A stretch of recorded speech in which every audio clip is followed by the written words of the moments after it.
Povo amado de Deus, que a graça, a paz do Senhor Jesus, nosso amado Salvador, sejam abundantes sobre a nossa vida. Que alegria, irmãos, que alegria, minhas irmãs, essa oportunidade preciosa de Deus para a nossa vida, o estarmos aqui congregados na presença de Deus, na companhia dos santos, para bendizer o nosso Redentor, é algo maravilhoso. Eu me alegro muito com essa oportunidade que Deus nos dá. Eu me alegro muito com a tua presença aqui, você que tem atendido a nossa voz, a nossa convocação para esse tempo de recomeçar na presença de Deus, nossos projetos, recomeçar na nossa família, recomeçar no que diz respeito à nossa profissão, os nossos sonhos, mas recomeçar diante do Senhor e colocando diante do Senhor a nossa vida. Bendito seja o Senhor nosso Deus. Eu quero convidar você a ficar em pé para cantarmos. Nós estamos aqui com nossos irmãos que se prepararam, ensaiaram para esse momento. Nós vamos cantar com alegria, nós vamos cantar com entusiasmo, nós vamos cantar com todo temor a esse Deus a quem nós adoramos. Vamos fazê-lo nesse momento então, conduzidos pelos nossos irmãos do Ministério de Louvor. Outrora em trevas a luz do mundo veio. É o nosso Senhor Jesus, adoremos ao Senhor.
Bendito seja o Senhor, que essa verdade seja uma verdade sincera de cada um de nós. Vim para adorar-te, vim para bendizer, vim para dizer que és o meu Deus. És totalmente amável, totalmente digno, tão maravilhoso para mim. Abra sua Bíblia no livro dos Salmos, no Salmo de número 29, versículo 1 e versículo 2. Depois da leitura desse texto, eu quero convidar o nosso pastor, reverendo Robson, para nos conduzir a Deus, uma palavra de oração, de adoração e invocação ao nome do Senhor. E logo a seguir nós vamos cantar mais 2 cânticos de adoração ao nosso Deus. Salmo 29, versículo de número 1 e 2, diz assim a palavra de Deus: tributai ao Senhor, filhos de Deus, tributai ao Senhor glória e força, tributai ao Senhor a glória devida ao seu nome, adorai o Senhor na beleza da santidade. Tributai ao Senhor, filhos de Deus, tributai ao Senhor glória e força, tributai ao Senhor a glória devida ao seu nome, adorai o Senhor na beleza da santidade. Fecha os teus olhos e vamos falar com o Senhor. Convido o nosso irmão reverendo Robson para que venha aqui e nos conduza a Deus, uma palavra de adoração ao Deus da nossa redenção. E logo depois da oração do irmão Robson, nós vamos continuar louvando o nome do Senhor com cânticos.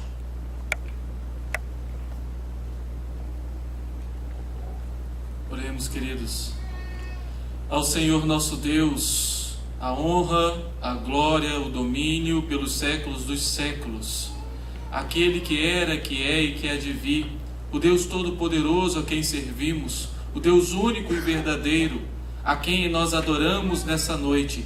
E aqui nos prostramos diante do Senhor, reconhecendo, ó Pai, que somos dependentes do Senhor. Aqui, ó Deus, nos achegamos junto ao trono da Tua graça, ó Deus, para alcançar misericórdia e graça em tempo oportuno.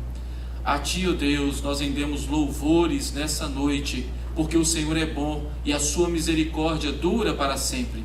Por isso, ó Pai, em nome do Senhor Jesus, nos achegamos diante do Senhor, ó Pai. Em nome do Senhor Jesus, prestamos este culto de louvor ao Senhor e pedimos ao Senhor, invocamos a presença do Senhor no nosso meio, para que o Senhor, ó Pai, nos encha com o Teu Santo Espírito, para que o Senhor nos instrua e nos alimente segundo a Tua palavra. Em nome do Senhor Jesus que oramos. Amém. Amém. Alegrei-me quando me disseram: vamos à casa do Senhor. A casa do Senhor é onde o Senhor está no seu povo e Ele reunido. Louvado seja Deus estar aqui. Samuel, Karime, presbítero Newton, cada um aqui. Quão bom é estar na casa do Senhor. Adoremos e bendicamos o nosso Deus. A Ti bendirei para sempre. Eu já vou há 44 anos fazendo isso. Louvado seja Deus, que eu fui ensinado quando criança. Que você louve a sua existência até o Senhor nos chamar de volta para o seu lar, que é o nosso lar que Ele foi preparar.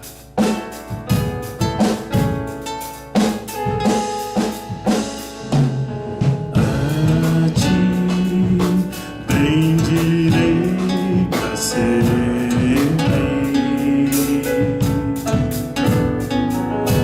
Em Ti confiarei, Senhor.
Senhor, direito és meu Deus, protetor, meu refúgio e libertador, meu abrigo, torre forte, todo tempo meu socorro é meu Deus, protetor, meu refúgio e libertador, meu abrigo, torre forte, todo tempo meu socorro vem de ti.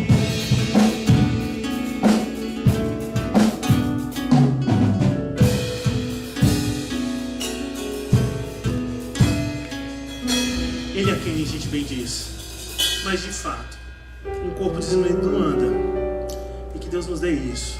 E se algo venha nos atrapalhar, o pastor me perguntou se estava tudo bem no início. Eu falei assim, pastor, está tudo ótimo. O trabalho está pior do que eu nunca tinha pensado acontecer, mas está tudo bem, porque como já ouvi tantos pregadores falarem, estando na vontade de Deus é o melhor que há para nós. Então bom ter refúgio e fortaleza, socorro bem presente na tribulação. É tão bom desfrutar da palavra do Senhor.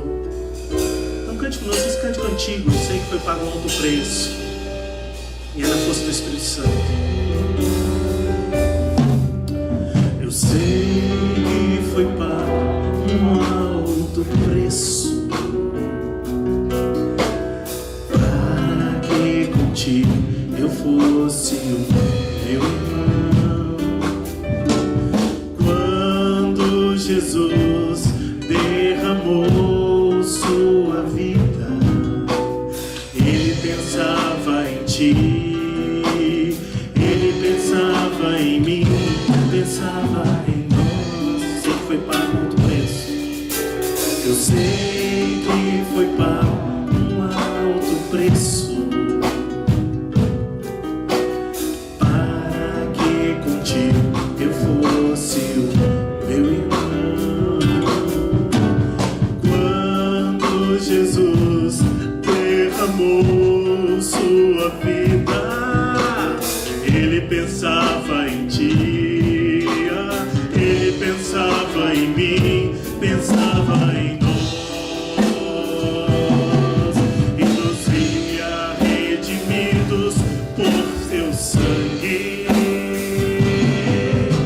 lutando o bom combate do Senhor, lado a lado trabalhando, sua igreja edificando e rompendo as barreiras pelo amor.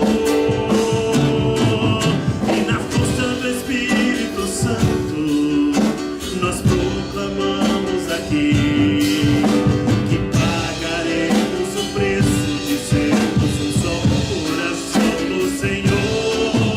E por mais que as trevas militem e nos tentem separar, com os nossos olhos em Cristo, unidos iremos andar. E na força do Espírito Santo nós proclamamos aqui que pagaremos um preço de sermos um só coração no Senhor. E por mais que as trevas militem e nos tentem separar, com os nossos olhos em Cristo, unidos iremos andar.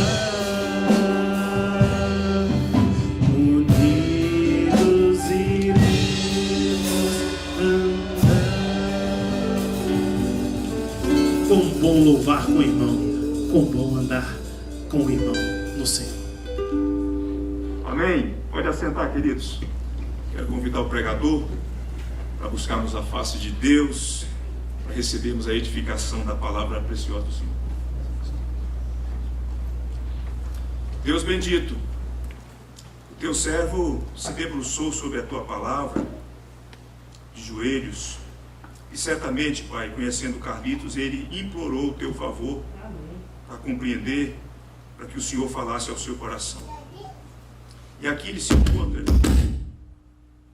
E aqui ele se encontra diante do Senhor, do Deus poderoso, do Deus cheio de glória, e do Deus que escolheu falar-nos e falar-nos por meio do livro santo. O livro santo será aberto, Senhor. E nós te pedimos que, assim como o Senhor o assistiu enquanto ele se preparava, que o Senhor o assista agora na exposição. E que o Senhor assista a noiva do teu Filho Jesus, a igreja que aqui está, a igreja que vai ouvir depois esta palavra, que ela seja uma palavra de edificação, que ela seja uma palavra que venha produzir em nós santificação, para que sejamos conformados à imagem de Cristo Jesus, o nosso Senhor. Nós queremos ser mais parecidos com o Senhor Jesus, Pai querido. E nós sabemos que o Senhor escolheu fazê-lo por meio da operação do teu Espírito e instrumentalidade da tua palavra. Então fale conosco nessa noite aqui, do jeito que o Senhor quer, da forma como lhe apraz, em nome do Senhor Jesus. Amém. Amém. Boa noite, queridos. Boa noite. Quero saudá-los com a graça e a paz do nosso Senhor Jesus. Amém. Amém. Queridos, enquanto eu louvava por vocês, eu me lembrava de um versinho das Escrituras que diz que quando a gente é fraco é que a gente é forte. Eu estou aqui na expectativa de Deus me fazer forte hoje. Tem dias que são mais difíceis, né, que os outros. Então, como eu falei com vocês na quarta passada, eis a hora de virar as promessas de Deus para Ele e cobrar, né?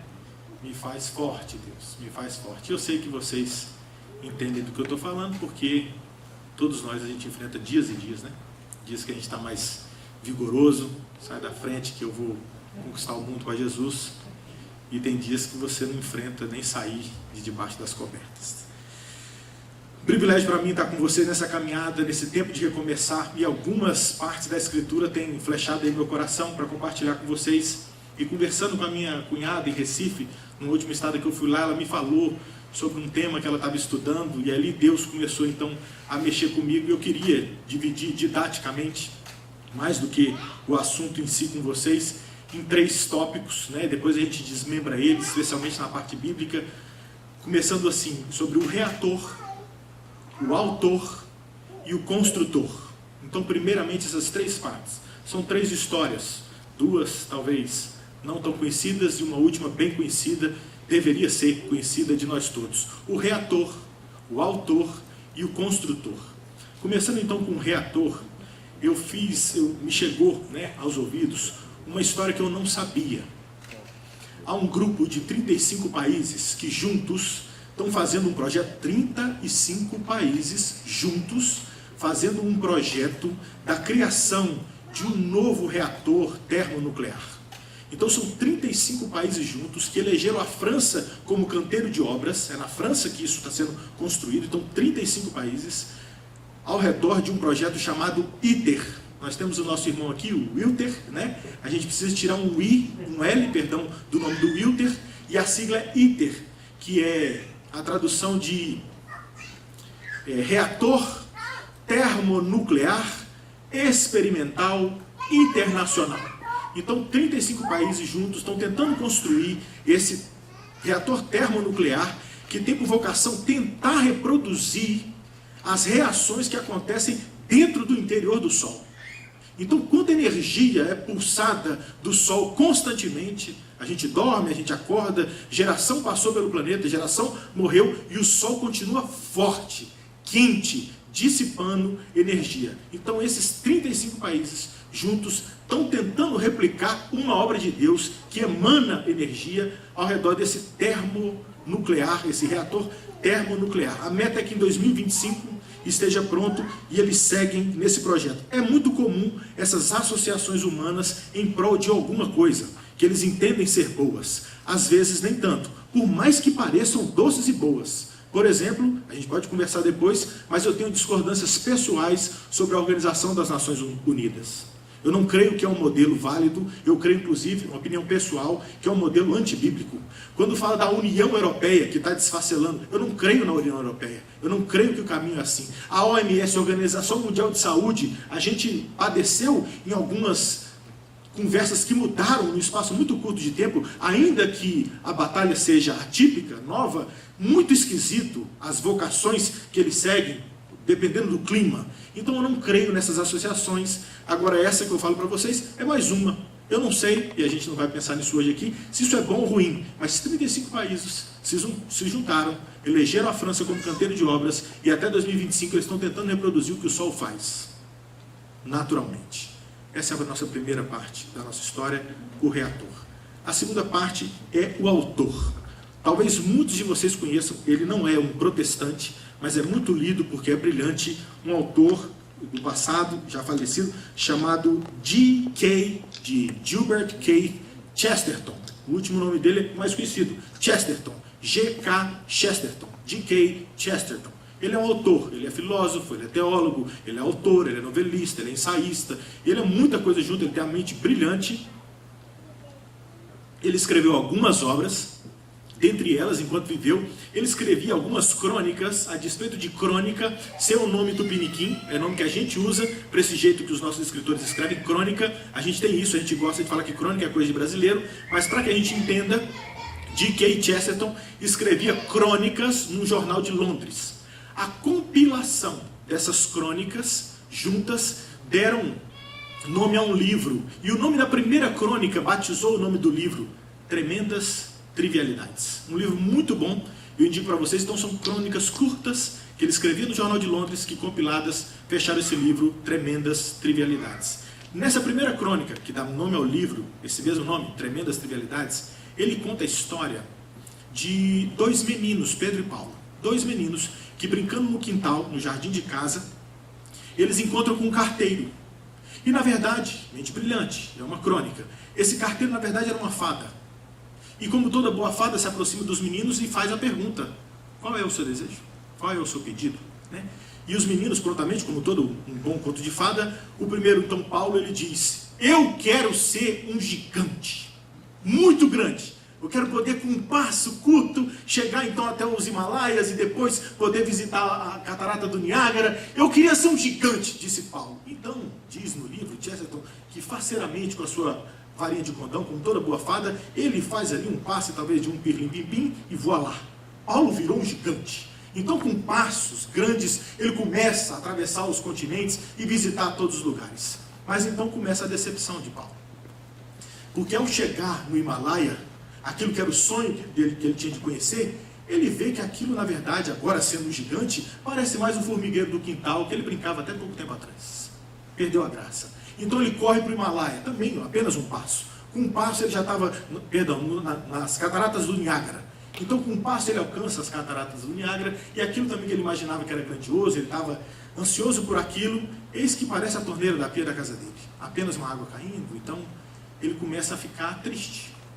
Diz então nessa história, nessa crônica de Chesterton, que Paulo, agigantado, se deita numa relva, ocupa muito espaço, e a história termina de um jeito que só escritores brilhantes, né, fazem fins de história assim. Diz que um lenhador acorda e vê aquela montanha ali do lado, e ele com um machado começa a cortar o que ele pensava ser um grande tronco de árvore, e ele corta o pescoço de Paulo, agora gigante, e acabou a história de Paulo. Ele morreu assim. Então Pedro, voltamos para o jardim, de frente para o carteiro, mas que é uma fada, fala: e você, Pedro? Ele fala: eu queria ser um pigmeu. Um pigmeu. Que engraçado. Paulo queria ser um gigante. Pedro queria ser um pigmeu. Um dos nomes de Chesterton é que ele é o príncipe do paradoxo. Não à toa. Ele é conhecido como o príncipe do paradoxo. Então Pedro fala: eu queria ser um pigmeu, bem pequenininho. Uma pessoa bem pequenininha. E da mesma forma, então o carteiro, que é fada, balança a varinha, e Pedro se torna um pigmeu. Então Pedro começa a se maravilhar com todas as coisas grandes que tem ao redor dele.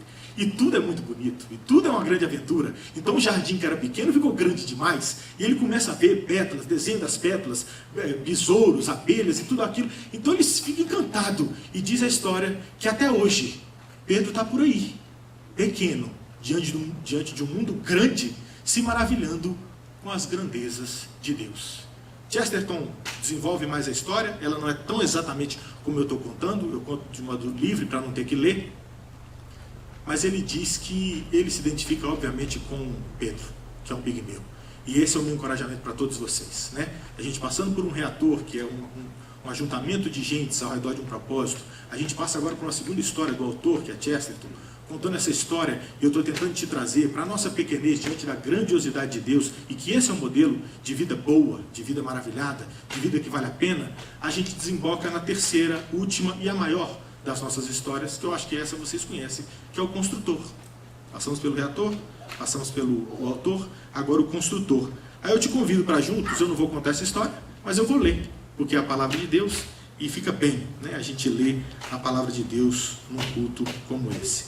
Vamos juntos para Gênesis, nós vamos ao capítulo 11, uma história muito conhecida, também verdadeira, como outras que parecem que viraram apenas uma história ou uma anedota. É uma história verdadeira. Em Gênesis capítulo 11, nós vamos ler do versinho 1 ao 9. A gente vai se debruçar no verso 4, então à medida que a gente for ler, com certeza você vai prestar mais atenção no versinho 4. Vamos do 1 ao 9, diz assim a palavra de Deus. Ora, em toda a terra havia apenas uma linguagem e uma só maneira de falar. Sucedeu que, partindo eles do Oriente, deram com uma planície na terra de Sinar e habitaram ali. E disseram uns aos outros: Vinde, façamos tijolos e queimemo-los bem. Os tijolos serviram-lhes de pedra e o betume de argamassa. Disseram: Vinde, edifiquemos para nós uma cidade e uma torre, cujo topo chegue até aos céus, e tornemos célebres o nosso nome, para que não sejamos espalhados por toda a terra. Então desceu o Senhor para ver a cidade e a torre que os filhos dos homens edificavam. E o Senhor disse: Eis que o povo é um, e todos têm a mesma linguagem. Isto é apenas o começo. Agora não haverá restrição para tudo o que intentam fazer. Vinde, desçamos e confundamos ali a sua linguagem, para que um não entenda a linguagem de outro. Destarte, ou assim, o Senhor os dispersou dali para a superfície da terra e cessaram de edificar a cidade. Chamou-lhes por isso o nome de Babel, porque ali confundiu o Senhor a linguagem toda, a linguagem de toda a terra, e dali o Senhor os dispersou por toda a superfície da terra. Palavra do Senhor. Glória a Deus. Queridos, então a gente desembarcou na terceira e mais fabulosa história. Eu chamei de O Construtor, porque conta essa história famosa dessa cidade com a torre, que a gente chama de Torre de Babel, e esse intento dos homens. E eu pedi para vocês prestarem mais atenção ao versinho 4. Me deixa ler mais uma vez para vocês. Disseram: Vinde, edifiquemos para nós uma cidade e uma torre, cujo topo chegue até os céus, e tornemos célebre o nosso nome, para que não sejamos espalhados por toda a terra. E aí eu queria chamar a atenção de vocês, nessa terceira história do construtor, sobre esse propósito que os homens então se ajuntaram, lembrando das histórias que a gente leu, que eu contei para vocês. Os homens se ajuntaram ao redor de um propósito, de construir uma cidade, de no meio dela edificar uma torre bem alta, e isso para fazer o nome deles célebre, e para eles não se espalharem pela terra, por toda a superfície da terra. Então aqui, dentro dos nossos 3 pontos, que a gente já passou, estamos no terceiro, eu proporia aqui mais uma divisão para vocês, sobre a cidade, a torre e o nome. A cidade, a torre e o nome. A cidade por quê? Ora, eles estão dizendo aqui: vinde, edifiquemos, vamos construir para nós uma cidade. Então depois ele diz: e uma torre, um topo lá em cima, e vamos tornar o nosso nome célebre. Então a cidade, a torre e o nome. Pensando numa cidade, do jeito que a gente sabe da história de Deus, contar a história na Bíblia, uma cidade, ela traz muito, uma percepção e uma sensação de segurança.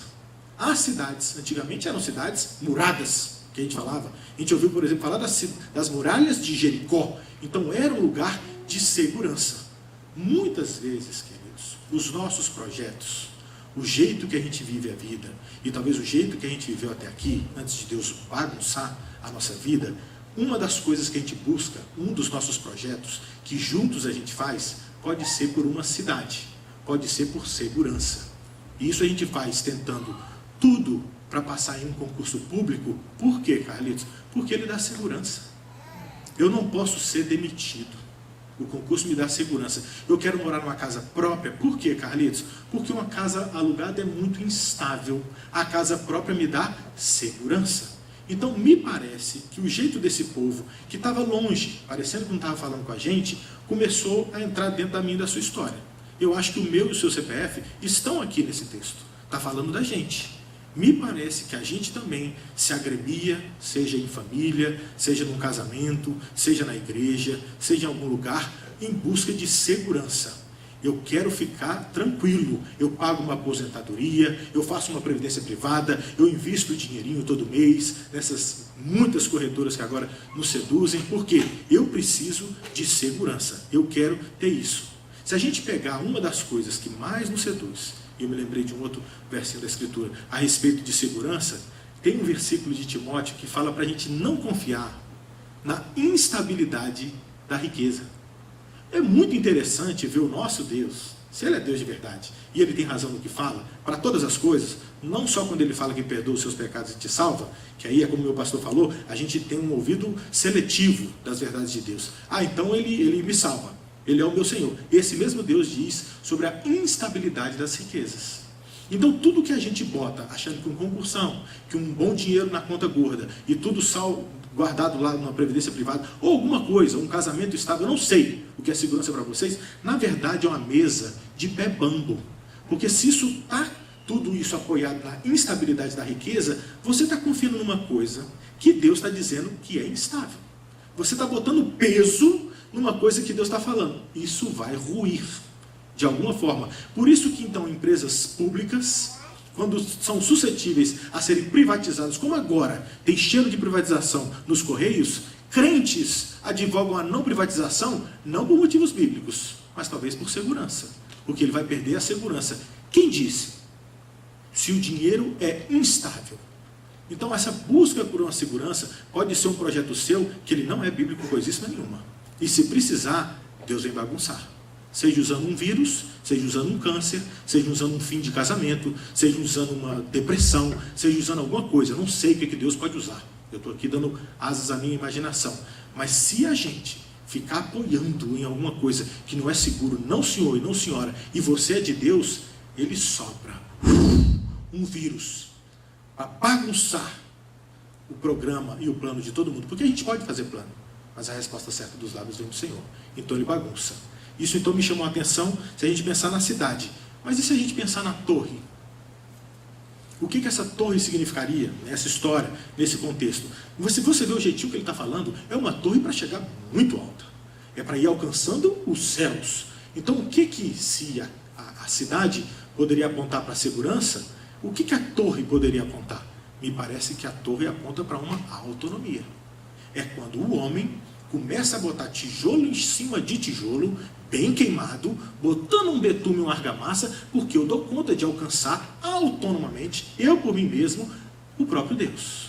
Eu te alcanço. Há estudiosos que falam sobre esse modelo de torre aqui, chamado de zigurates, que estão espalhados por todos os lugares, os zigurates, e que era um jeito de chamar Deus para vir, que você alcançava. E nós, presbiterianos, que defendemos uma fé madura, uma fé reformada, a gente sabe que se dependesse de mim e de vocês para alcançar a Deus, eu não sei se eu choro ou se eu vou rir aqui, porque nunca funcionou, a gente sempre precisou, a gente é feito de uma inabilidade de conseguir alcançar a Deus, que basta Isaac. Ainda agora eu ouvia uma breve devocional do missionário Ronaldo Lidório, dizendo aquele grito de Isaac: cadê o cordeiro?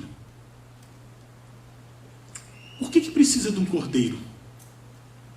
O grito de Isaac necessitando de um cordeiro, cadê o cordeiro? É a prova cabal da nossa insuficiência de conseguir prover um cordeiro válido. Não tem jeito. Então não é pelo nosso esforço, pelo nosso jeito, que a gente vai conseguir subir numa autonomia que a gente alcance a Deus. Às vezes, queridos, nós somos crentes. E é Tim Keller que diz isso, que às vezes a gente migra de uma confissão verdadeira, de salvo, ou daquela história dos dois irmãos, né? O irmão deixa tudo e vai gastar a vida dissolutamente, o irmão mais novo, e fica o irmão mais velho, que sempre ficou lá na casa do pai. Uma história muito famosa. O filho pródigo e o outro irmão dele. Então diz que sai e gasta tudo. Me parece, Tim Keller diz isso, que a nossa primeira vinda para o Evangelho, a gente logo simpatiza com o filho pródigo. Esse era eu total, esculhambado, gastei tudo, sei o mundo, minha vida era assim, dissoluta. Agora, uma vez que a gente volta, Tim Keller diz que parece que a gente sofre uma metamorfose e a gente vai virando irmão mais velho, achando que eu sempre estive aqui, pai. Eu estou aqui trabalhando com o senhor a vida toda. E sem perceber, é porque você está no louvor, é porque você é presbítero, é porque você é diácono, é porque você está aqui há muitos anos, é porque aí você vai elencando. Não tem como. Não é pelo seu esforço. Pode tentar pôr tijolo em cima de tijolo. Quantos anos de crente, quantas coisas você fez. O que você tiver feito não chega no céu. Não chega. Não é por você. Se ele não desce, você não sobe. Simples assim. Então a torre parece que sufoca a gente do tamanho que a gente é. Não vai chegar gastando suor e energia para desobedecer, talvez como Jonas, o dinheiro dele para ir para longe da ordem de Deus, fazendo tudo contra, não consegue, não tem jeito. Deus é que desce, não tem autonomia. E a última parte aqui, dessa subdivisão que a gente fez, seria o nome, que é o jeito que o texto fala, que é assustador, mas é uma tomografia, uma radiografia, sei lá que imagem que faz mais visceralmente aí, um PET scan da minha e da sua vida, né?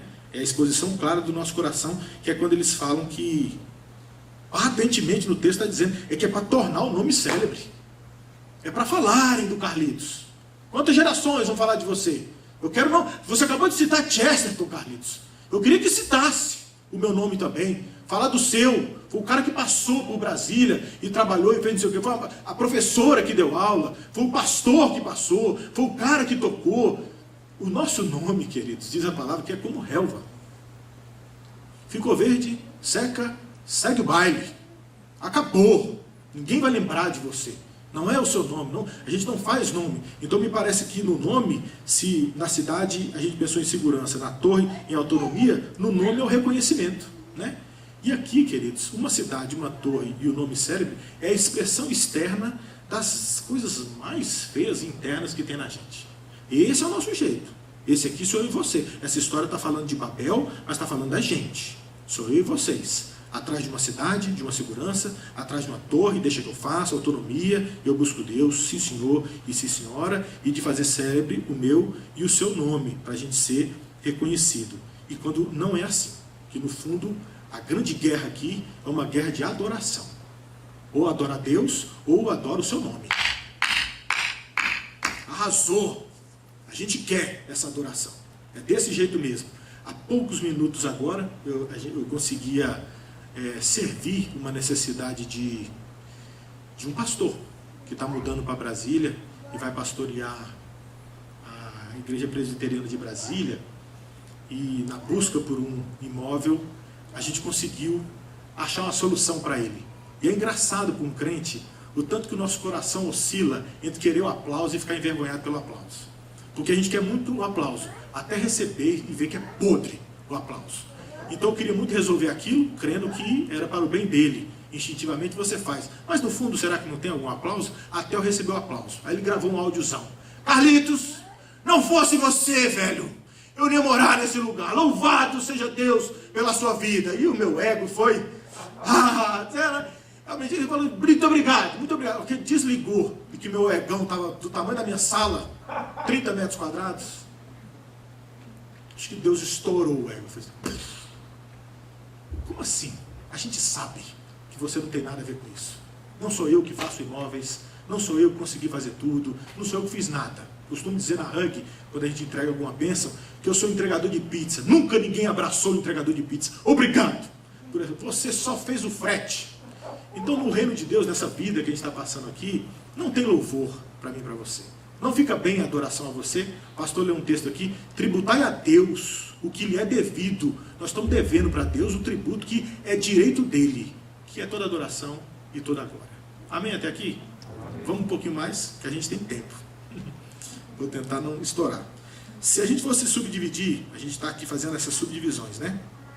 Se a gente fosse subdividir essa conversa da cidade, da torre e do nome, que na verdade a gente reescreveu como segurança, autonomia e reconhecimento, eu queria falar mais da gente por dentro, a partir desse último subponto, que é o reconhecimento. Tentando aí, quando a gente pega uma laranja e vira do avesso para poder comer com o bagaço, vamos tentar virar aqui esse reconhecimento. E eu fiz mais uma divisão, porque eu sou presbiteriano no tutâneo. Eu divido em 3 pontos, e vai 3 pontos. Eu não vou chamar isso aqui de 12 pontos. Então eu vou dividindo em 3, para poder defender aqui a sarça que queima. E essa subdivisão que eu fiz dentro do reconhecimento, que é o aplauso, que é a adoração, eu estou chamando aqui, a partir do que eu entendi do texto, de motivação, ambição e reputação. Motivação, ambição e reputação. Motivação por quê? Olha como está escrito, olha que chocante como está escrito no versículo claro. Sempre teve no texto, sempre falou de mim e de vocês, e talvez a gente não percebeu. Disseram: vinde e edifiquemos para Deus uma cidade. Amém, queridos? Não, vocês tinham que ter gritado: misericórdia! Você mudou as escrituras, Carlitos. Porque no texto está escrito: disseram: vinde, edifiquemos para nós uma cidade. Por que eu estou chamando esse subponto de motivação? Por que eles estavam construindo uma cidade? Para nós. Qual a motivação deles? Para nós. É para a gente. Seu segurança é para fazer do meu jeito. É para que eu fique bem. É para nós. Porque construir cidade é pecado em si mesmo? Não. Depende. Para quem? Para quem? Essa cidade você vai construir para a glória de Deus? Aí talvez não seria pecado. Poderia até estar errado e Deus nos consertar no meio do caminho, como Paulo quis ir para um lugar e Deus mandou para outro. Ele estava tentando acertar. Agora aqui está patente. Eles queriam construir para eles. E aí eu estou fazendo essa referência ao Tim Keller. Tem um livro que, como diz Jonas Madureira, você não pode passar dessa vida sem ler esse livro. Até o final dessa vida você tem que ler esse livro, que chama Ego Transformado. Quantos leram? Ego Transformado? Vale a pena? Não vale, coração? Vale a pena? Ego Transformado, do Tim Keller. Livro para quem não gosta de ler. Pequeno, no tamanho, em poucas páginas. Mais de um peso de enciclopédia. Né? Ego Transformado. Ele dá algumas características do nosso ego. De como é o meu ego e o seu ego. Eu pensei 3 aqui, na verdade as 4 com nomes que eu dei. O jeito do nosso, de dentro, o nosso ego, esse reconhecimento de por que a gente faz esses projetos. Por que você vive a vida para você? Por que você ainda não se lançou numa obra missionária? Por que você ainda não largou de alguma coisa? Que seja até um concurso público, se você tem vocação para ser missionário, ou alguma coisa, por que você não largou de alguma coisa que você segura? Por segurança, por alguma coisa. Ele diz que passa por esse jeito do nosso ego. E o nosso ego, ele fala as características dele. Ele é vazio, dolorido, ocupado. E essas 3 juntas culminam em fragilidade. Ele é frágil. Ele é vazio porque o nosso ego é oco. Ele usa essa expressão. O nosso ego é oco.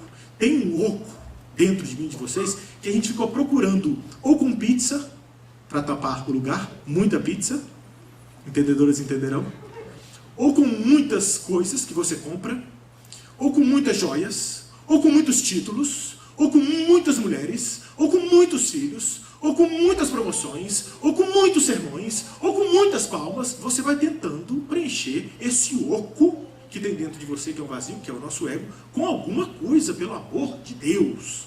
Então essa é a nossa angústia. A gente vive tentando preencher esse lugar. O nosso ego é vazio, mas ele é também dolorido. Dolorido, Tim Keller compara que se você está com um machucado no pé, tudo chama atenção, porque ele está dolorido, ele está dói. Então não encosta não, ele está sempre chamando atenção. O nosso ego é assim, ele está sempre querendo uma atenção. Então, onde você entra, você não é notado, não te citaram, não falaram com você, o seu ego é dodói. Ele é assim, dolorido, ele precisa ser notado. Está doendo aqui, você quer ver. É uma característica do nosso ego. Quando não é vazio, dolorido, ele é também ocupado. Na angústia por ser notado, a gente trabalha muito. Eu estou numa crise pessoal, estou fazendo aqui do sermão confessionário, já comecei assim, vou preferir um ambiente familiar para ser um sermão de verdade do que um sermão plástico que fique na internet para a posteridade. Eu estou numa crise interna. porque o pastorzão me fez esse convite, e eu topei, de servir a minha igreja aqui, tentando compartilhar a palavra de Deus. Mas eu tinha falado para ele que eu sou frouxo. Eu sei por que eu não sou pastor há muitos anos. Quando falaram, você devia ser pastor. Eu não aguento ter que pregar mais de um sermão por semana. E pastores pregam 3, quando não mais. E ter que pregar um sermão por semana aqui, me sugando a alma. Porque eu acho que não é o meu dom principal. Eu prefiro aconselhar a pregar. Mas eu não sei se nesse balé Deus está me fazendo respeitar mais os meus pastores, respeitar mais a palavra, ou ser edificado enquanto eu sofro, mas então eu estou fazendo muita coisa. A minha crise o nosso ego, ele é também assim, ocupado. Ele quer fazer muitas coisas. Eu estou tentando discernir de Deus que horas que eu tenho que falar para o pastor. Eu não dou conta semana que vem.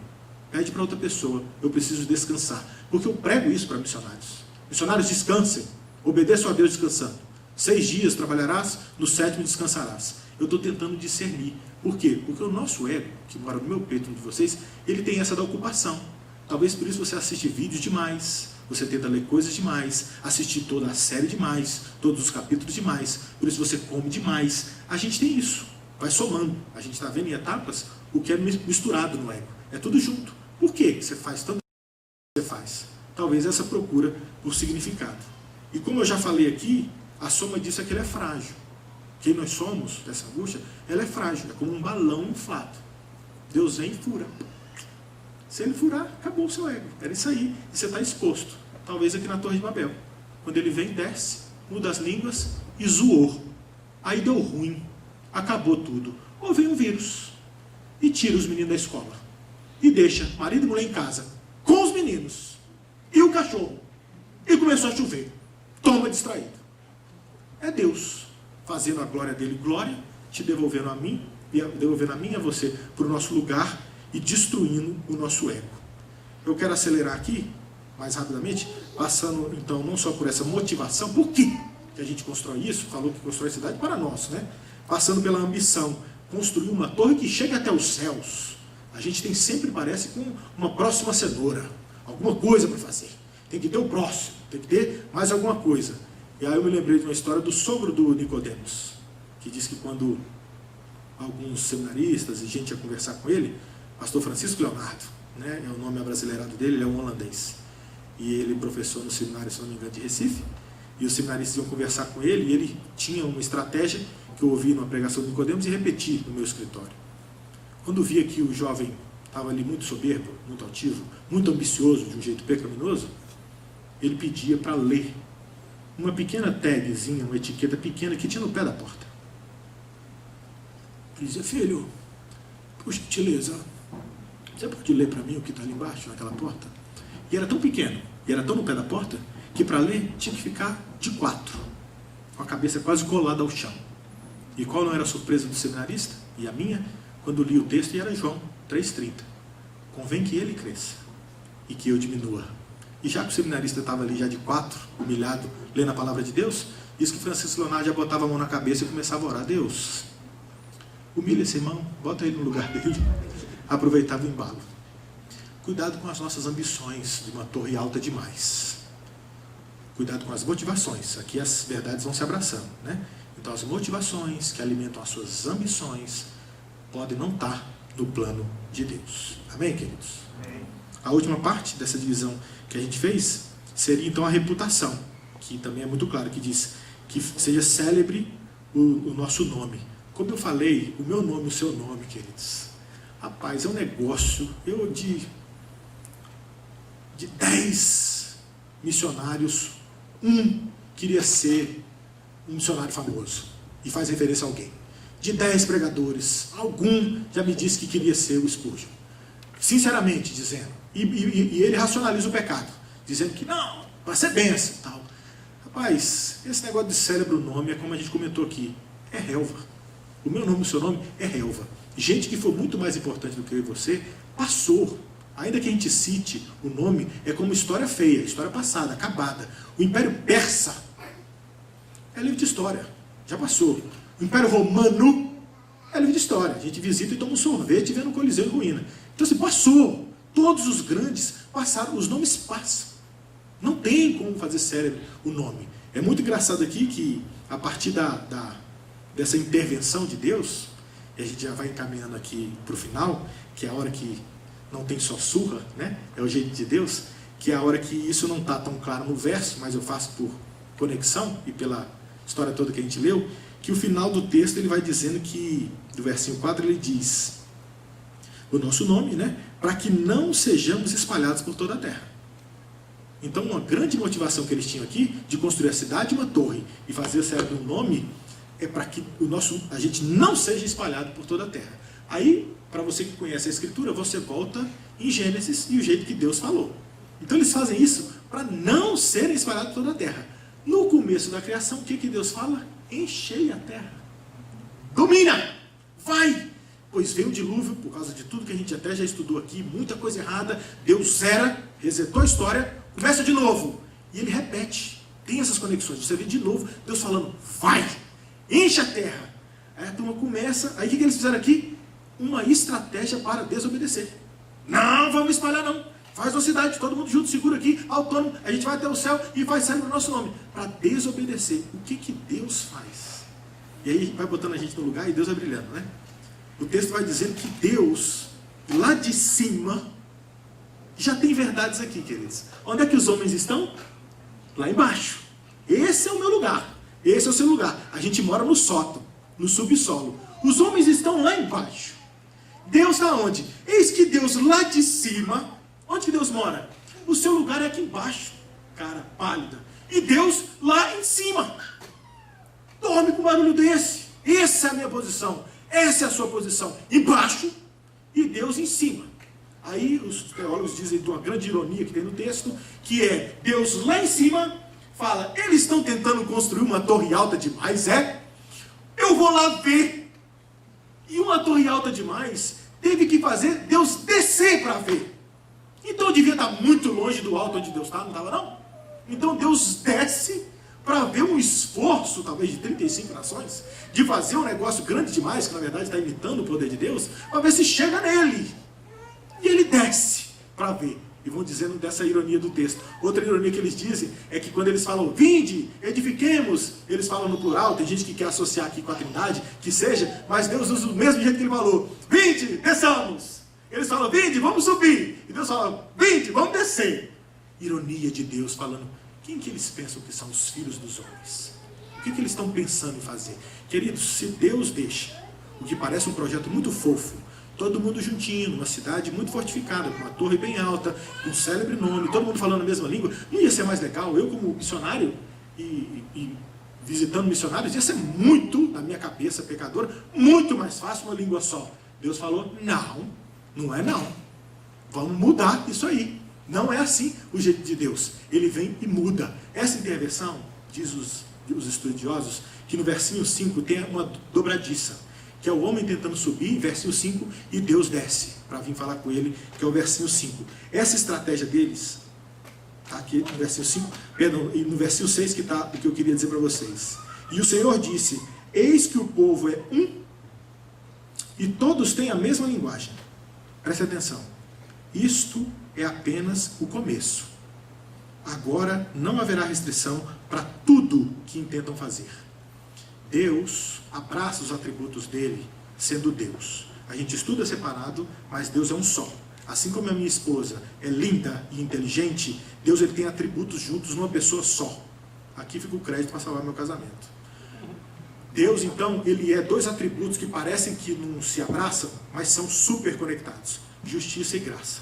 Então aqui Deus julgou o planeta bagunçando a linguagem? Sim e não. Julgou porque realmente bagunçou, não vão subir, né? Esse era só o começo do que eles estavam fazendo. Diz aqui que isso era o começo. Se deixasse eles entregue a eles, o que viraria? Viraria você, querido. Viraria um Brasil. Viraria uma Coreia do Norte. Viraria a gente. Se deixar a gente entregue, é só o começo. Vai virando o que eu e você, a gente é capaz de fazer.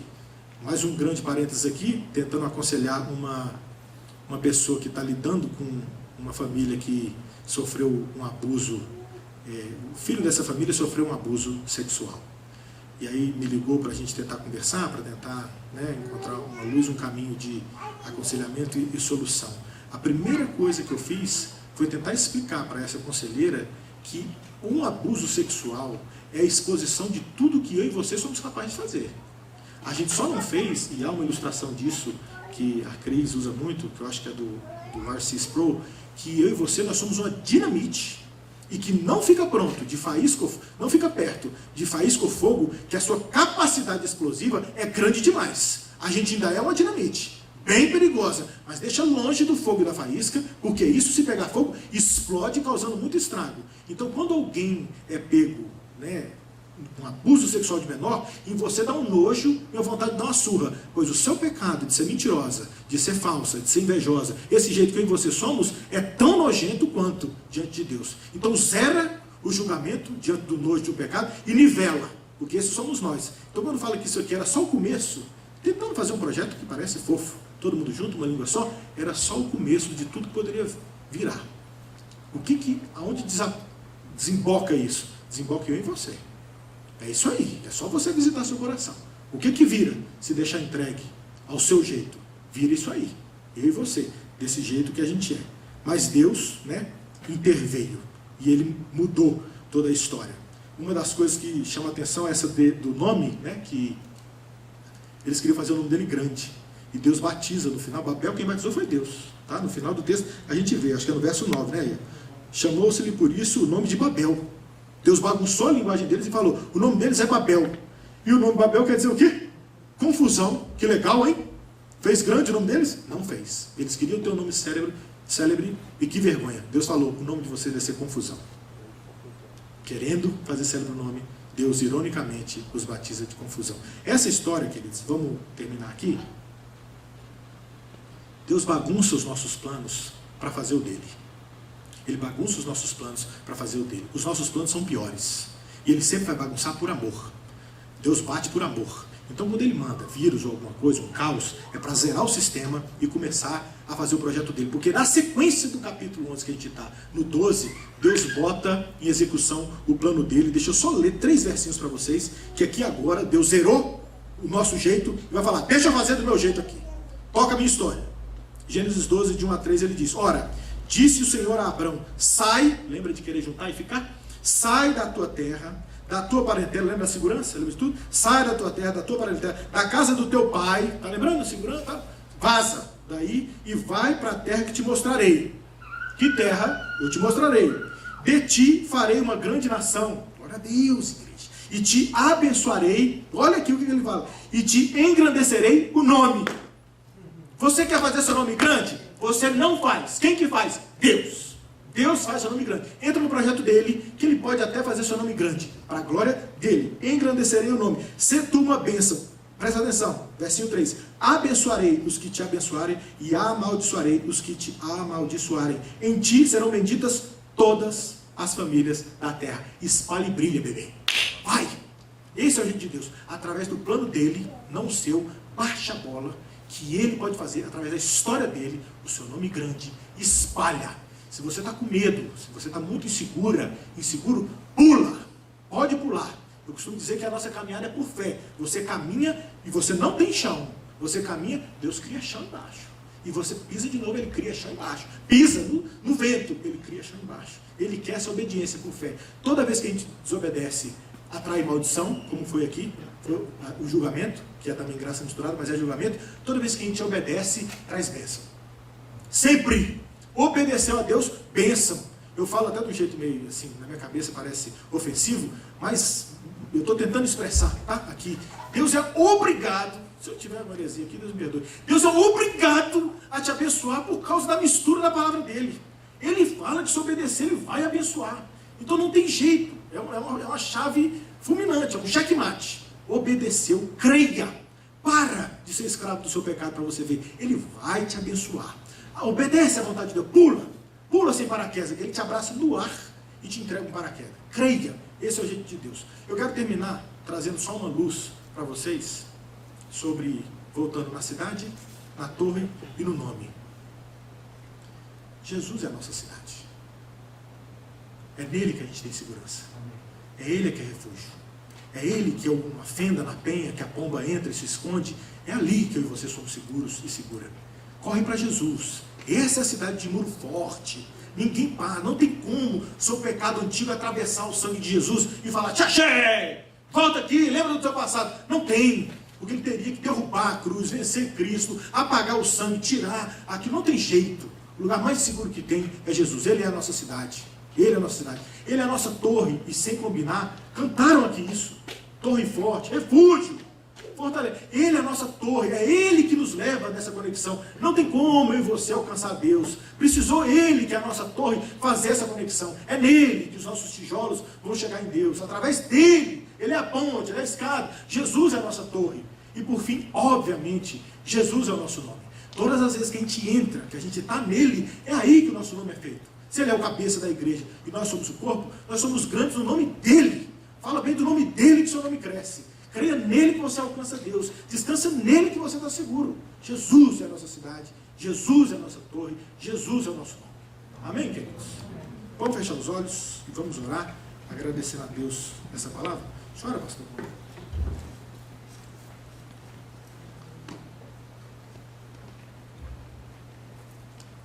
Vamos ficar em pé. Então dá para a gente dedilhar aquela música: vem o Senhor minha vida oferecer. E sabe, nessa noite, tempo de recomeçar diante de tudo que você ouviu.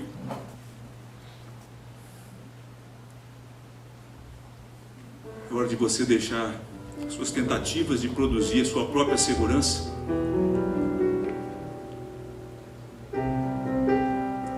É hora de você deixar para lá essa tentativa da autonomia, porque a tentativa da autonomia é virar as costas para Deus, e nós já vimos que isso não dá certo. Quem sabe que é hora de você falar: olha, esse negócio de querer reconhecimento, de buscar aplauso, Deus não quer isso para mim.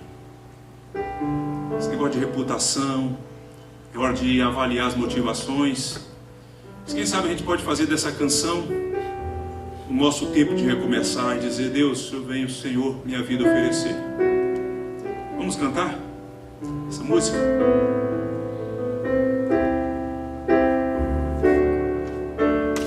Venho, Senhor, minha vida oferecer como oferta de amor e sacrifício. Quero minha vida a ti entregar, como oferta viva em teu altar. Pois para te adorar, pois para te adorar,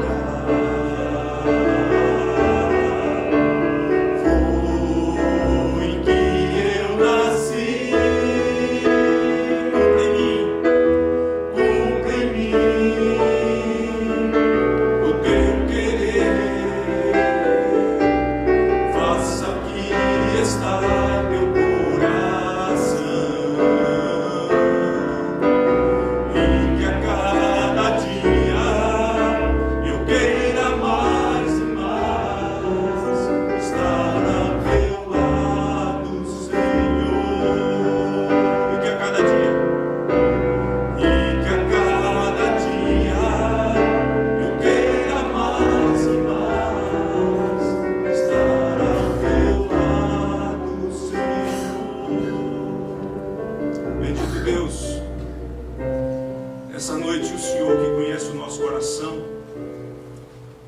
Conhece o nosso pensar, e nem mesmo a palavra não nos chegou à língua, à boca, e tu já conheces toda, Pai.